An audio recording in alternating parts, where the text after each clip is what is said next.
छत्तीसगढ़ में नक्सली लगातार समर्पण करके मुख्य धारा में शामिल हो रहे हैं। दंतेवाड़ा पुलिस को इस काम में काफ़ी कामयाबी मिल रही है। अब एक बार फिर 3 नक्सलियों ने आत्मसमर्पण किया है और मुख्य धारा में शामिल हुए। चूंकि छत्तीसगढ़ नक्सलियों का एक अड्डा रहा है, नक्सली घटना लगातार छत्तीसगढ़ में होती रही है, जिसमें पुलिस के जवानों की हत्याएं भी हुई हैं, उन पर हमले भी हुए हैं। लेकिन अब छत्तीसगढ़ में मंजर बदल रहा है। नक्सली समर्पण करके मुख्य धारा में शामिल होना चाह रहे हैं। एक बार फिर दंतेवाड़ा पुलिस को सफलता मिली है और 3 नक्सलियों ने समर्पण करके मुख्य धारा में शामिल होने का फैसला किया। छत्तीसगढ़ से हमारे साथ नीरज तिवारी जुड़े हैं। नीरज, अभी तक हम देख रहे थे कि नक्सली हमलों में छत्तीसगढ़ काफ़ी पीछे भी देखा हमने, 20 से ज़्यादा जवानों पर हमला हुआ, उनकी मौत हुई।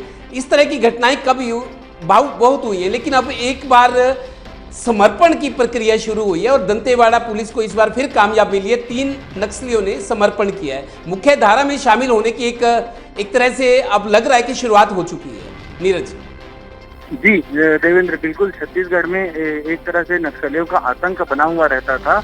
बचपन से ही नक्सली विचारधारा से प्रेरित होकर ग्रामीण आदिवासी जो है नक्सल विचारधारा से जुड़ जाते थे और उनके संगठन में काम करने लगते थे।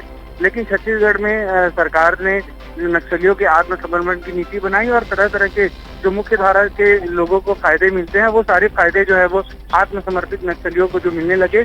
इससे जो है नक्सली जो है वो प्रेरित होकर के लगातार आत्मसमर्पण कर रहे हैं। दंतेवाड़ा में एसपी फिलहाल अभी अभिषेक पल्लव है। अभिषेक पल्लव पिछले 1 साल से लोन वर्राटू अभियान एक चला रहे हैं। इस अभियान के द्वारा जो है नक्सली जो आत्मसमर्पित कर रहे हैं दंतेवाड़ा में, उनको विशेष जो है वो लाभ दिए जा रहे हैं। उनको आवास की व्यवस्था पुलिस की तरफ से मुहैया कराई जा रही है, रोजगार मुहैया कराया जा रहा है।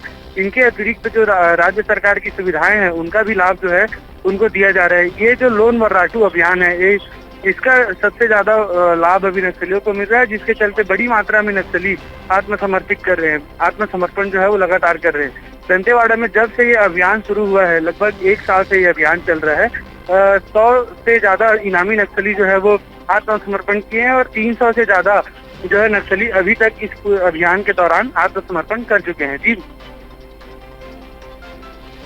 नीरज, इस तरह के फैसले के लिए या इस तरह की कामयाबी के लिए सरकारों को पुनर्वास योजनाएं शुरू करनी पड़ती हैं, आकर्षक पुनर्वास योजनाएं, जैसे कई स्टेट्स में होता है। तो क्या छत्तीसगढ़ सरकार ने इनके पुनर्वास के लिए क्या इंतजाम किए हैं जिससे ये समर्पण करने को तैयार हो गए?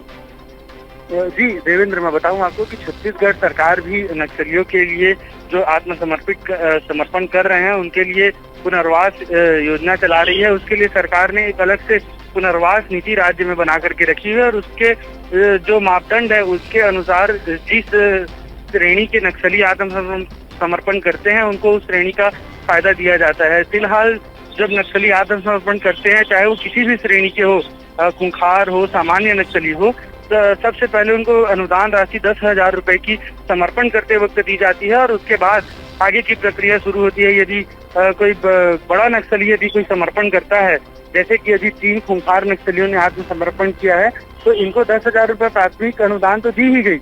इसके अलावा अन्य जो सहायता है सरकार की तरफ से, फिलहाल इनके खूंखार नक्सली रहे हैं तो इनको आत्मसमर्पण करने के बाद अपने नक्सली संगठन से ही खतरा है, तो इनके रहने की व्यवस्था, इनके खाने पीने की व्यवस्था भी जो है वो अब पुलिस की तरफ से होगी।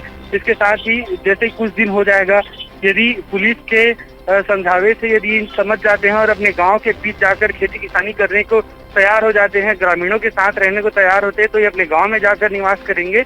और यदि इनको संगठन से, नक्सल संगठन से खतरा बरकरार रहेगा, तो लोन वर्राटू अभियान जैसा कि दंतेवाड़ा में चला रही है पुलिस, तो उस अभियान के तहत इनको आवास की व्यवस्था, रोजगार की व्यवस्था जो है वो पुलिस की तरफ से मुहैया कराई जाएगी। देवेंद्र जी, नीरज, जानकारी के लिए बहुत बहुत शुक्रिया आपका।